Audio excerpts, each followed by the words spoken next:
오늘의 주요 뉴스입니다. 대한의사협회 관계자들에 대해 강제 수사가 시작된 가운데 경찰이 해외로 나갔다 귀국한 노환규 전 의협회장을 압수수색했습니다. 정부는 진료 현장에 복귀하지 않은 전공의들의 면허 정지를 위한 행정 처분 절차를 5일부터 시작한다고 밝혔습니다. 전국적으로 초등학교 입학식이 열렸는데 올해는 157개 초등학교가 입학생이 한 명도 없어 입학식을 열지 못했습니다. 전국 초등학교 신입생 예비 소집 인원은 지난해 40만 명을 간신히 넘겼는데 올해는 36만 명대로 더 줄었습니다. 국내 연구진이 악천 후에도 선명하게 사물을 인지할 수 있고 움직이는 방향과 속도를 정교하게 계산하는 자율주행 라이다를 개발했습니다. 파장이 다른 여러 개의 레이저를 연속으로 쏜 뒤 돌아오는 색의 분포로 거리를 계산하는 방식입니다. 일론 머스크가 챗 GPT를 개발한 오픈 AI와 최고 경영자인 샘 올트먼을 상대로 소송을 냈습니다. 머스크는 오픈 AI가 범용 인공지능으로 모든 인류에게 혜택을 준다는 설립 당시 계약을 위반했다며 영리 사업을 중단하고 AI 기술을 오픈소스로 공개하라고 요구했습니다. 여러분 안녕하십니까? 사이언스 투데이 시작합니다. 대한의사협회 관계자들에 대해 경찰이 강제 수사에 착수한 가운데 해외로 출국했던 노환규 전 의협회장이 귀국해 압수수색을 받았습니다. 노 전 회장은 3일 저녁 본인의 SNS에 경찰이 신청한 압수수색 영장 일부를 올려 국내 입국 뒤 휴대전화를 압수당하고 차량과 가방에 대한 수색을 받았다고 밝혔습니다. 앞서 보건복지부는 노 전 회장을 비롯해 김태구 의협 비대위원장과 주수호 비대위 언론홍보위원장 등 의협 전 현직 간부 5명을 의료법 위반과 업무 방해 혐의로 경찰에 고발했습니다. 경찰은 주 위원장에게 6일 오전 10시까지 출석해 조사를 받으라고 통보했고 나머지 피의자들에 대한 소환 조사도 이번 주 진행할 방침입니다. 또 경찰은 고발장이 접수된 의협 관계자들에 대해 출국 금지 조치도 했습니다. 정부가 수련병원 현장 점검을 통해 진료 현장에 복귀하지 않은 전공의들에게는 5일부터 면허 정지를 위한 행정 처분 절차에 들어간다고 밝혔습니다. 중앙재난안전대책본부는 브리핑을 통해 수련병원 50곳에 대해 현장 점검을 진행하고 복귀하지 않은 것으로 확인된 전공의들에 대해서는 5일부터 행정 처분 사전 통보가 시작된다고 밝혔습니다. 다만 현장 확인 전 복귀가 이루어질 경우 정상 참작이 가능하다고 밝혀 처분 대상에서 제외될 것으로 보입니다. 중대본은 복귀 시한으로 제시했던 지난달 29일 오전 기준으로 전공의 8,900여 명이 근무지를 이탈했고 7,800여 명에 대해 불이행 확인서를 받은 걸로 파악하고 있습니다. 박민수 복지부 2차관은 업무 개시 명령을 위반하면 3개월 면허 정지 처분이 불가피하다며 전문의 자격 취득 시기가 1년 이상 늦춰지는 만큼 복귀를 당부드린다고 말했습니다. 혼자 자주 술을 마시는 이른바 혼술족 대학생이 다른 사람과 함께 술 마시는 사람들보다 우울과 불안을 더 많이 겪는다는 연구 결과가 나왔습니다. 연세 세브란스 병원 전혜린 수련 임상심리사 등이 대학생 330명을 대상으로 분석한 결과 한 달에 두세 차례 혼자 술을 마시는 집단은 우울 점수가 28.08점으로 높았습니다. 반면 다른 사람들과 한 달에 두세 차례 이상 술을 마시는 사회 음주 집단은 16.45점, 혼술과 사회 음주를 모두 하는 집단은 17.97점으로 나왔습니다. 사회적 상호작용에서 느끼는 두려움을 측정한 사회 불안 점수 역시 혼술 집단이 가장 높았고 혼술 집단이 사회 음주 집단보다 문제 상황을 회피하고 부정하려는 경향성이 강한 것으로 나타났습니다. 3월의 첫 영업일이자 개학 첫날을 맞아 각 학교마다 입학식이 열렸는데요. 올해는 전국에서 무려 157개의 초등학교가 입학식을 갖지 못했다고 합니다. 왜 그런 걸까요? 홍성욱 기자가 취재했습니다. 새학기 개학 첫날을 맞은 강원도 춘천의 한 초등학교. 신입생들로 북적거려야 할 학교가 조용합니다.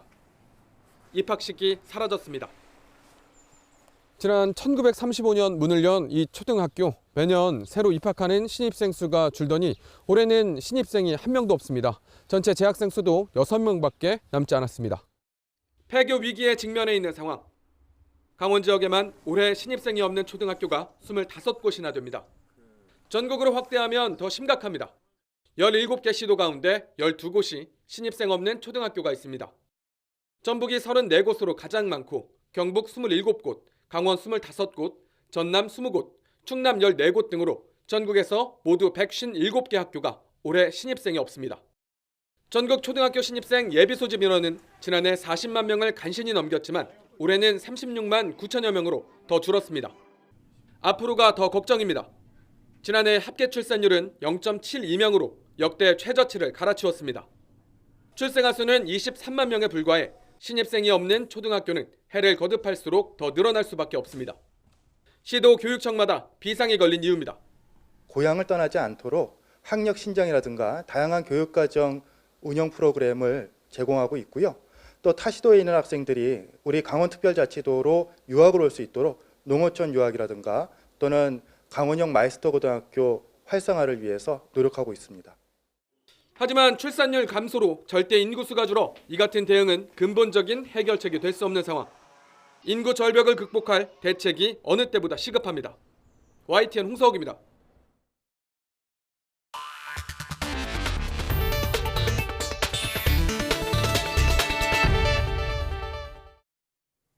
테슬라의 최고 경영자 일론 머스크가 챗 GPT를 개발한 오픈 AI의 영리 사업이 회사 설립 당시의 계약을 위반했다며 오픈 AI와 샘 올트먼 최고 경영자를 상대로 소송을 냈습니다.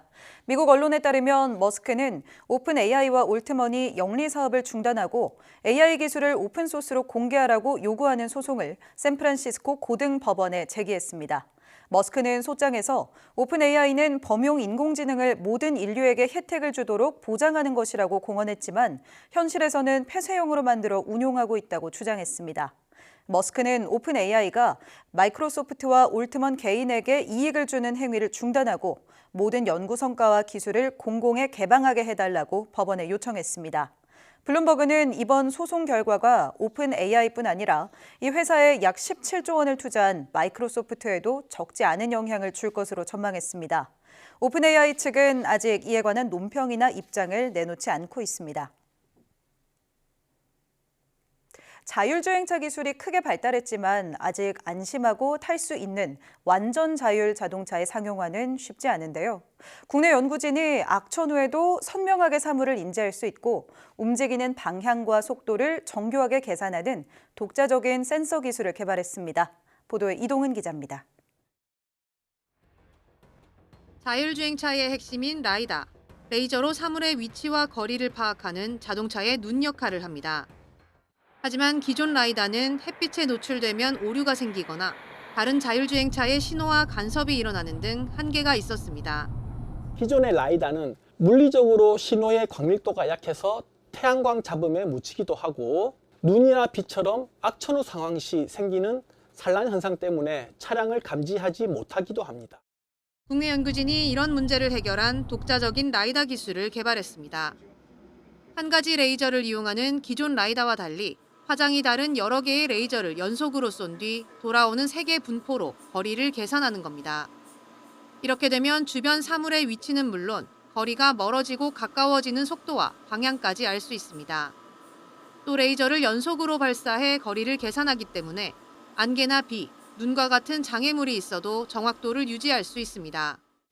실제로 안개가 가득한 환경에서 실험한 결과 기존 라이다와 달리 차량은 물론 눈에 잘 보이지 않는 사람의 형태까지 선명하게 구별하는 것으로 나타났습니다. 순도가 높고 범위가 넓게 컬러가 변조되는 레이저를 이용하기 때문에 연무 환경 속에서도 다가오는 차량과 사람을 잘 구분할 수 있고 멀리 있으면 붉은색, 가까울수록 노란색, 초록색, 파란색으로 표기할 수 있음을 확인할 수 있었습니다. 연구팀은 현재 개발된 라이다의 크기를 줄이고 대량 생산을 통해 비용을 낮추는 것이 남은 과제라고 말했습니다. 또 자율주행차뿐 아니라 선박이나 우주선 도킹 등 정교한 자율주행 기술이 필요한 분야에도 이 기술을 적용할 수 있을 것으로 기대했습니다. YTN 사이언스 이동은입니다. 에어택시라고 불리는 UAM, 이 도심 항공교통 시장을 선점하기 위해 국내 기업들이 컨소시엄으로 구성한 5개 팀의 야심찬 계획이 공개됐습니다. 하늘을 나는 3차원 교통을 만드는 신산업인 만큼 산업 생태계가 형성될 때까지는 서로 적극 협력한다는 방침입니다. 실증 현장인 전남 고흥에서 이승윤 기자가 보도합니다. 교통지옥으로 유명한 미국 뉴욕의 2차원 도로에서 벗어나 3차원 하늘 공간으로 훨훨 날아오르는 UAM. 전 세계에서 가장 앞서 있다는 평가를 받는 조비 에이비에이션의 UAM 기체가 곧 우리 하늘에서도 날게 될 전망입니다.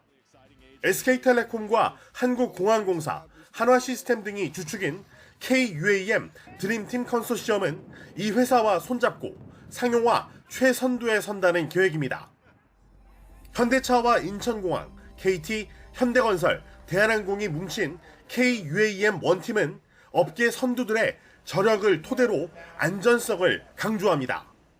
고객들이 시장이 잘 준비돼서 열렸을 때 기꺼이 이거를 타고 싶은 마음이 들게끔 하는 게 버티컬과 카카오, LG U+, GS건설이 팀을 이룬 UAM 퓨처팀은 출발지부터 도착지까지 빈틈없는 모빌리티 서비스 연결이 특징입니다. 택시와 대리운전 등 이미 일상이 된 카카오 모빌리티 앱을 통해 집에서 UAM까지, UAM에서 목적지까지를 편안하게 연결한다는 방침.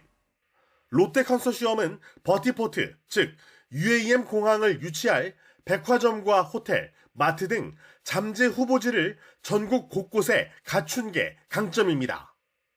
티웨이와 버티 등 11개 기업이 모인 UA 미트라는 화물 운송에 초점을 맞추기로 했습니다. 그 라스트 마일이나 퍼스트 마일보다는 미들 마일 구간에서 어떤 UAM이 선도적인 역할을 할 수 있지 않을까 그렇게 생각을 하고 있고요. 5개 컨소시엄은 경쟁 관계지만 산업 생태계가 형성될 때까지는 한국 UAM의 대외 경쟁력 강화를 위해 협력하기로 했습니다. 오는 2040년 731조 원 규모로 커질 세계 UAM 시장 선점을 놓고 선진국들과 우리나라의 경쟁이 본격적으로 시작됐습니다. 전남 고흥에서 YTN 이승윤입니다.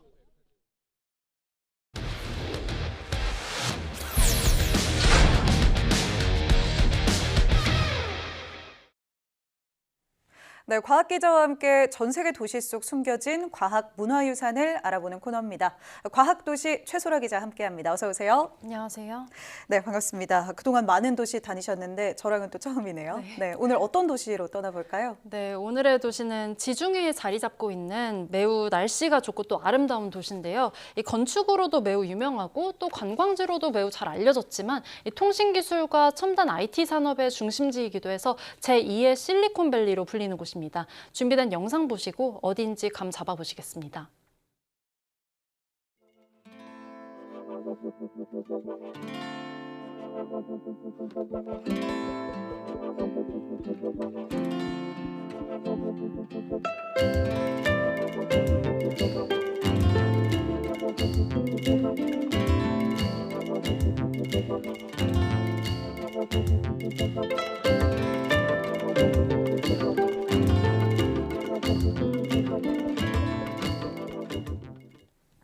네, 바르셀로나라고 하면은 많은 것들이 있지만 모바일 월드 콩그레스, 이 MWC가 생각나는데요. 특히 MWC 올해가 이제 지난주에 막을 내렸죠. 네, 그렇습니다. 세계 최대 이동통신 박람회죠. MWC가 지난달 26일부터 나흘간 이 바르셀로나에서 성황리에 진행됐는데요.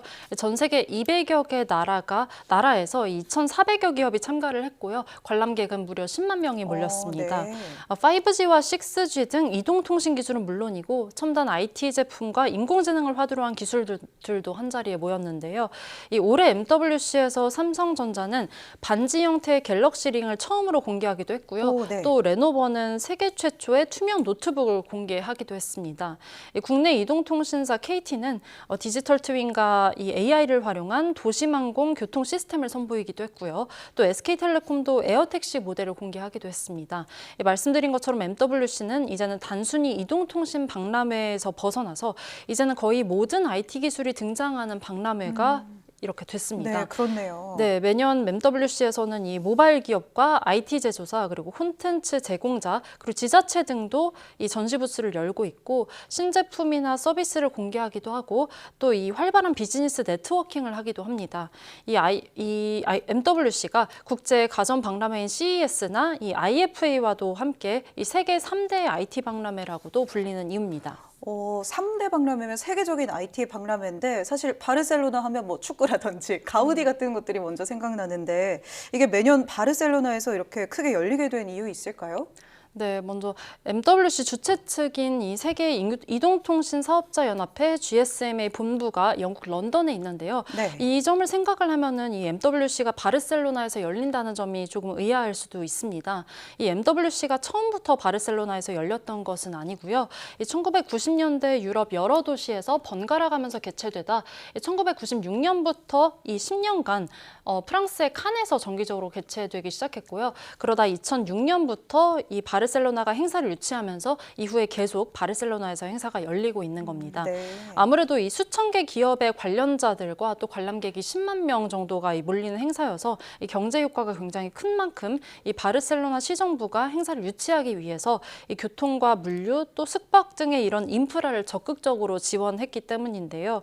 이 흥미로운 점은 이 GSMA가 이 바르셀로나 위에도 이 중국 상하이나 이 르완다의 키갈리라는 지역 그리고 이 미국 라스베이거스에서도 이 MWC 행사를 열고 있다는 점이 잘 알려지지 않았다는 점입니다. 이 바르셀로나의 행사가 이 압도적으로 규모가 크고 유명하기 때문인데요. 그래서 이 MWC 행사라고 하면은 국제적으로 바르셀로나의 MWC로 통용되곤 합니다. 네, 그러니까 다른 도시에서도 열리지만 바르셀로나의 MWC만큼은 유명해지지 못했다는 건데 이동안 이렇게 쭉 IT 행사의 개최지로 명성을 잘 유지할 수 있는 이유 뭐가 있다고 보시나요? 네, 역사적으로 바르셀로나가 무역이 활발한 도시였는데 이 현대에 이르러서도 유럽의 웬만한 도시는 물론이고 전 세계 곳곳의 주요 도시와 이 항공 등으로 연결이 잘 되어 있어서 그러니까 교통이 잘 발달했다는 점이 매력적으로 작용한 것으로 보이는데요. 네. 이 밖에 바르셀로나는 관광지로서의 매력도 높아서 이 행사의 참가자들이 비즈니스 목적의 방문 외에도 관광까지 할 수 있다는 점도 매력적이었다 이런 평가도 나옵니다. 또 무엇보다도 핵심적인 이유가 이 바르셀로나가 유럽의 이 중요한 통신기술 허브로 자리 잡고 있다는 점일 텐데요. 이 바르셀로나는 유럽에서 두 번째로 첨단 스타트업의 친화적인 도시로 꼽히기도 하고요. 세계 5대 스타트업 허브로도 불립니다. 네. 이 또 도시 전체가 디지털화가 굉장히 잘 된 편인데 유럽 전체 도시 가운데 스마트폰 보급률 측면 등 이 디지털화 순위를 매겼을 때 5위 안에 꼽히고요. 유럽 전체에서 5위면 상당히 상위권이네요. 네, 그렇습니다. 네, 유럽 최초로 이 개방형 5G 실험실로 선정되기도 했습니다. 이 5G 실험실로 선정이 되면서 이 프랑스의 통신회사가 바르셀로나에 5G 네트워크를 제공하고 또 바르셀로나 내 기업들이 5G 서비스를 개발하고 검증할 수 있게 된 환경이 갖춰진 겁니다. 덕분에 2022년 기준으로 바르셀로나 내 IT 스타트업이 전부 2,000개로 이 2016년에 무려 2배로 증가를 하게 됐고요. 네. 이 연간 펀딩 금액도 1조 원을 넘겼습니다. 그리고 바르셀로나에서 이 글로보와 이드림스와 같은 유니콘 기업들이 최소 7곳이 탄생하기도 했습니다. 네. 또 펩시코라든가 아마존, 포르쉐, 시스코 등 이 글로벌 대기업들도 이 바르셀로나의 디지털 허브를 설립하고 직원들을 수십 명에서 수백 명 정도 두고 있습니다. 네, 관련 산업들 성장세만 봐도 정말 유럽의 실리콘밸리라고 불릴만 한 것 같습니다. 근데 얘기 들어보면 사실 전 세계 곳곳에 이 제2의 실리콘밸리라는 수식이 붙는 도시들이 좀 많은데요. 그중에 어떤 도시들이 좀 살아남을지 궁금하기도 하고 바르셀로나는 전망 어떤가요? 네. 말씀하신 대로 저희 과학도시에서도 여러 도시를 다뤘는데 네. 유럽만 해도 이 프랑스의 알프 마리팀이나 영국 케임브리지 등 실리콘밸리라고 이름이 붙은 도시들이 참 많이 등장했습니다. 또 미국의 사례지만 텍사스의 경우는 제2의 실리콘밸리로 부상했다가 최근에 빠르게 쇠퇴하고 있다는 소식도 전해드린 바 있는데요. 그런 만큼 이 바르셀로나도 디지털 허브로서 위상을 언제까지 유지할 수 있을지는 이 불확실합니다. 네. 이 바르셀로나가 디지털 허브로서 명성을 유지하기 유리하게 해주는 1등 공신인 이 MWC의 영향력도 사실은 아주 예전만큼은 못하다고 할 수 있거든요. 2010년 초반까지는 IT 기업들이 이 MWC에서 신제품을 공개하는 게 일상이었는데요. 2010년 중반부터는 신제품 발표회를 제조사만의 자체 이벤트로 진행하는 경우가 많아서 이 행사 자체의 위상이 조금 떨어졌다는 평가도 여기저기서 나오고 있고요. 네. 무엇보다 이 IT 업계의 가장 큰 손 중 하나인 애플이 이 MWC를 참가한 전례가 전혀 없거든요. 이 애플이 MWC에 참가하지 않는 이유에 대해서는 이 공식 입장을 내놓은 적은 없는데요. 애플은 매번 이 미국의 샌프란시스코에서 자체 행사를 열고 신제품을 공개하는 방식을 네, 택하고 그렇죠. 있습니다. 이 때문에 MWC 행사가 거의 다 안드로이드 기술에만 초점이 맞춰져 있다 이런 지적도 나오고 있습니다. 하지만 여전히 이 MWC가 모바일 트렌드를 확인할 수 있는 이 장으로서는 세계 3대 규모에 드는 점은 부인할 수 없고요. 또 이 MWC의 주최 측이 이 바르셀로나 시정부와 오는 2030년까지 계속해서 이 MWC를 바르셀로나에서 열기로 계약을 했거든요. 그래서 MWC의 개최지로서 바르셀로나는 명성을 한동안 유지할 것으로 최소 보입니다. 2030년까지는. 네, 그렇습니다. 또 이 디지털 허브로 형성된 지역이 바르셀로나에서 시작해서 지중해 연안을 쭉 따라서 이탈리아의 제노바 지역까지 뻗어 있거든요. 이 지역이 이 곡선형의 눕혀놓은 바나나 모양이라고 불려서 이 골든 바나나 지역이라고도 말하기도 하고요. 이 따뜻한 기후 때문에 선벨트라고도 불리고 있는 이 지역입니다. 유럽 전체 지역에서 이 지역 선벨트 지역이 IT가 가장 발달한 디지털 허브로 꼽히기도 하고요. 또 넓은 지역에 걸쳐서 이 산업이 형성되어 있는 만큼 아직까지는 제2의 실리콘밸리로서는 한동안 건재할 것으로 보는 시각이 우세합니다. 네, 말씀 고맙습니다. 오늘 유럽의 실리콘밸리로 불리는 이 바르셀로나 과학도시에서 함께했습니다. 최소라 기자 고맙습니다. 감사합니다.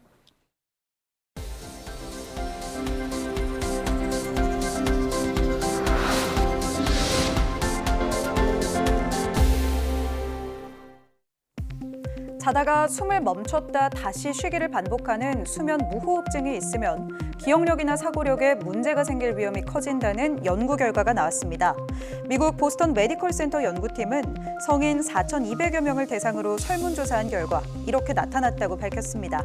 조사 결과 코골이나 호흡 멈춤 등 수면 무호흡 증상이 있는 사람은 그렇지 않은 사람보다 기억력이나 집중력 장애, 의사결정 문제 등의 어려움을 겪을 가능성이 50% 정도 높은 것으로 나타났습니다. 연구팀은 수면 무호흡증이 기억력이나 사고력에 영향을 주는 것은 확인했지만 정확한 인과관계는 추가 연구를 통해 밝혀야 한다고 말했습니다. 휴대전화나 건축 자재, 자동차 등에 쓰이는 열 경화 플라스틱을 저독성 용매에 녹여 재활용할 수 있는 기술이 개발됐습니다. 한국화학연구원 연구팀은 한 번 제품으로 만들면 재활용이 불가능했던 기존 소재와 달리 저독성의 용매에도 녹는 열경화 플라스틱 소재를 개발했다고 밝혔습니다. 연구팀은 대표적인 열경화성 고분자인 폴리우레탄에 자연 원료에서 얻을 수 있는 리포산 등을 더해 새로운 플라스틱 소재를 만들었습니다. 이를 이용하면 기존 열경화 플라스틱을 녹일 때 필요한 독성 촉매나 재활용에 들어가는 추가 재료 없이도 플라스틱을 다시 쓸 수 있고 환경 오염이나 인체에 해를 줄 우려도 없다고 연구팀은 설명했습니다. 국내 연구진이 우주 항공이나 원자력 산업 등에 쓰이는 전자빔 용접기의 핵심 기술을 국산화하는 데 성공했습니다. 한국전기연구원 한성태 박사팀은 전자빔 용접기의 핵심인 전자총 기술을 개발해 99% 이상 수입에 의존하던 관련 장비를 국산화하는 데 성공했다고 밝혔습니다. 전자빔 용접기는 전자의 운동 에너지를 높은 열로 변환해 소재를 이어주는 장비로 대형 소재와 부품 가공에 다양하게 활용됩니다. 연구팀은 세계 최고 수준의 출력과 가속 전압을 가진 전자총을 만들어 수입 대체는 물론 장비 관리 과정에서 생기는 기술 유출도 막을 수 있을 것으로 기대했습니다.